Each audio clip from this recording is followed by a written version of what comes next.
Welcome guys, John's Football Channel. Hope all you're doing well. Spain has made it. They actually managed to win this competition and this World Cup. So very well done to them. They actually definitely deserved it. I mean, they completely outparked Argentina in this game. They definitely beat them in every aspect of this game, in terms of passes, in terms of shots, you name it. They've beat them in everything. I mean, what a game. It was just unfortunate that the goal took so long to actually get at the back of the net. There were some opportunities where Spain definitely scored, but it was just unfortunate whether it was offside or fouls. So let's get into this post review of Spain versus Argentina. Starting off with the lineup: Argentina with Martinez in goal, Telefinco as a left back.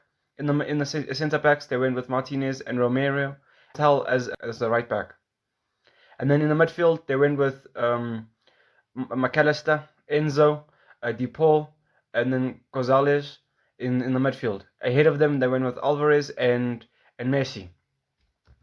And then for Spain, they went with Simmons in goal, Pedro Porro as the right back, Kubareski and Laporte as the centre backs, and Cucurella as the left back. In the midfield, Rodri and Fabian Reyes. Ahead of them, they went with Yamin Yamal, Daniel Olmo, Alex Baena, and ahead of them, they went with Oyarzabal. So if we had to look in as to what exactly happened in this game, I mean, it was very poor from Argentina, the way they shaped up, the way they approached this game. We saw that in glimpses of this game where they were they were they were very rough. They were very on edge. They looked like they wanted to get in your face. They wanted to get your mind off the football, and I think that's exactly the way they. This is probably one of the reasons why they lost. I mean, if you're so focused at actually hurting a player or irritating a player, your mind ends up drifting off the main task of the game, which is actually the football. And I think it was very poor to see. And I think probably we could all say this is probably Argentina was only best option to actually do that, because the way Spain were actually knocking the ball about. Credit to Rodri, one of the best players in this tournament. I think he is probably very underrated as a player in terms of what he can do and what he does for the team. I mean, it's very easy to, as a person that you don't see much crazy dribbles or shots at goal, or also all these types of things that we look at as a normal person, to say no, this person deserves the Ballon d'Or or these big accolades for a player. But I think someone who's able to receive the ball in tight spaces and able to actually play it out, you tend to not see the player. You tend not to actually analyze him and see him as a great player, especially when he does everything so well, and you don't end up seeing much going wrong for the player, or you don't actually see so much going very high and very good for the player. I think he's a standard player. I think he's very clean. Does the simple things, doesn't do extraordinary things, you could say, in terms of goals and assists, but he just keeps it clean for his team, like the likes of Man City and the likes of Spain, for his country.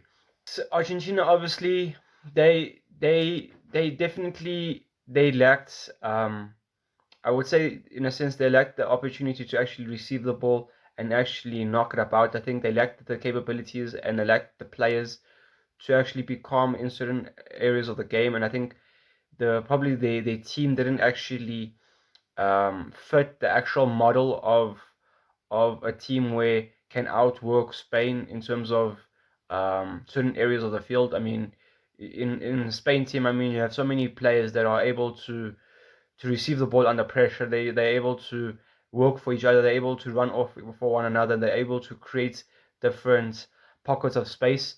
Whereas Argentina, I don't think that all their players lack that capabilities to actually receive the ball under pressure and actually be as calm as and composed as the Spain players, the likes of Fabian Ruiz, the likes of Rodri, the likes of Dani Alma. I don't see all the Argentina players having those same attributes that are required for a game like this.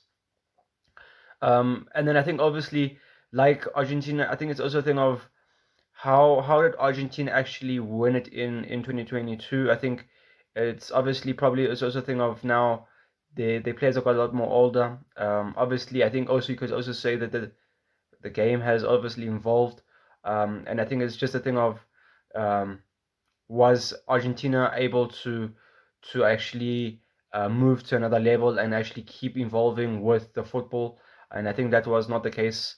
I mean, you clearly see they battled against Switzerland, battled against Cape Verde, they battled against Egypt.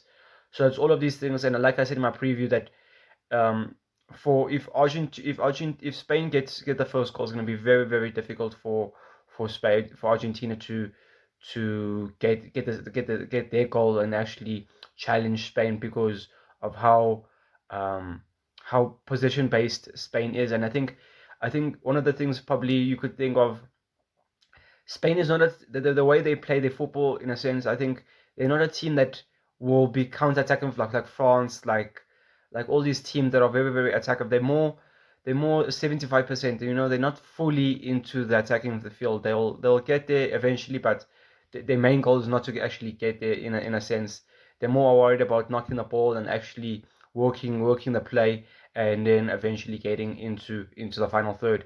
And I think that's why it took so long for Spain to get their shots at goal, and that's why I probably went into extra time with them not actually winning.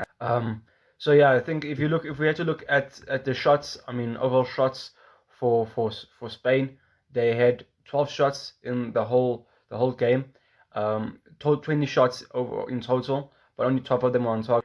If you look at Argentina, they had no shots on target. Can you imagine? In a World Cup final, not one shot on target for Argentina.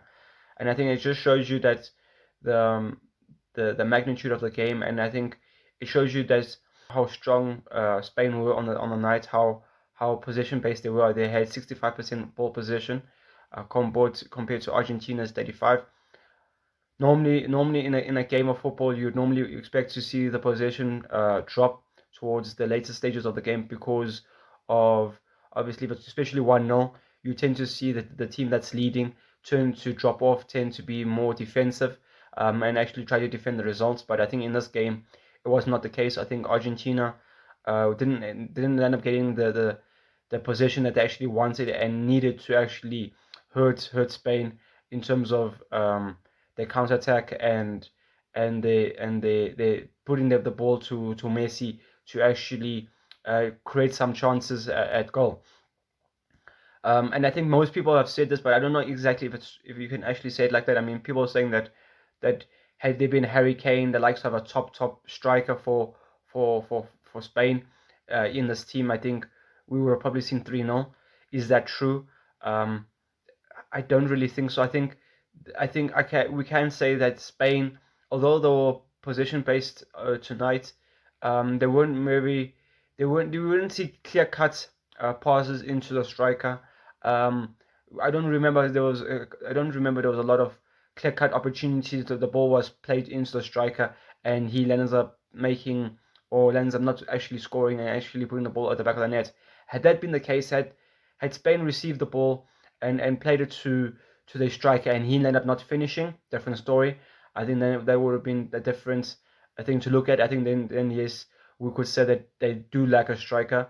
But I think in this game it probably was also difficult to actually get the ball to their striker, and especially with how Argentina were trying to defend, how they were trying to stay in the game, and I think that's why the goal took very very long to actually get in there.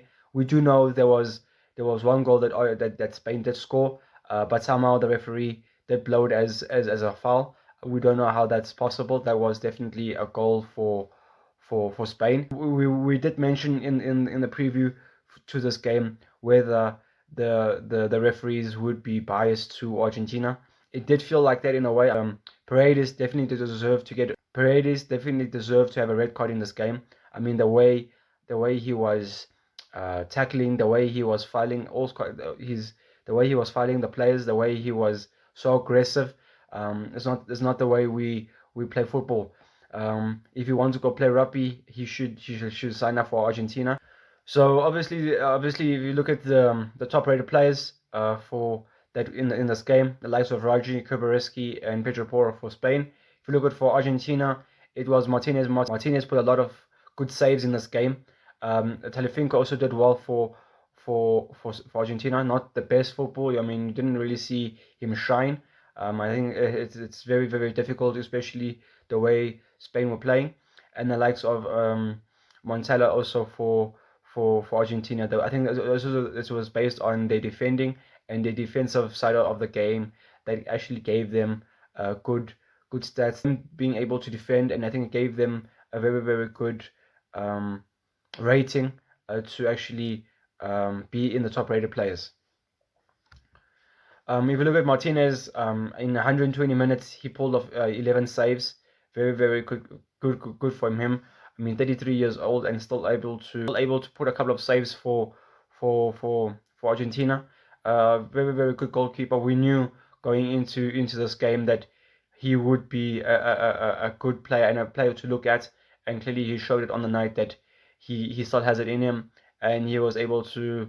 I think he can be one of the players in this Argentina side that can actually say fair play. I did my best. I did try to do my part and actually keep Spain at bay in this game. And then if you look at there's this thing going around with the Lebanon side.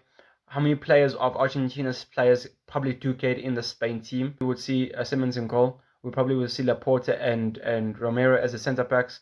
We probably will see Corella and Pedro Porro as the right backs. And then I think the only players that probably get into this team is Enzo next to Rodri. And then we'll end up seeing Messi on the wing over Lamine Yamal right now. I think obviously that will change eventually, as depending on how Lamine Yamal sees his career, and depending on how his career actually goes. Does his career actually surpass the likes of Messi and Ronaldo? That's still a big question mark. He's got a lot of work to do to actually outpass them and actually outwork them. But I think it just shows you how dominating this Spain team is, if for only 3 players in this Argentina side to actually get into lineup between the two teams.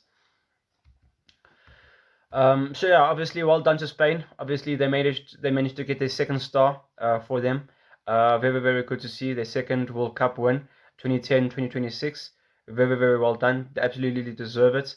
It was a thing of could Argentina upset them, but that was clearly not the case. So very, very well done to them.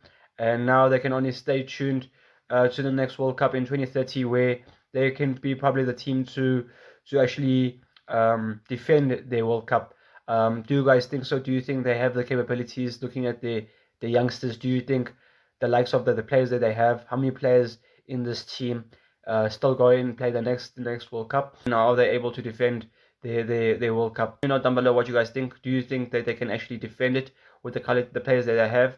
And do you think that young and up and coming players? I think obviously Yamal will be an interesting one. How good will he be then? If he's actually a decent player right now, what kind of player would we expect, and what kind of player would we see? Would he be the likes of Ronaldo and Messi, the type of player that actually able to change games out of nowhere? So yeah, let me know down below what you guys think. And so yeah, guys, stay tuned now for obviously now in the next 4 weeks we should be starting to see club football now. So stay tuned for the previews and post reviews and transfer news as well on the club football. Post review to Spain 1, Argentina 0. Please leave a like, comment, and subscribe, and peace.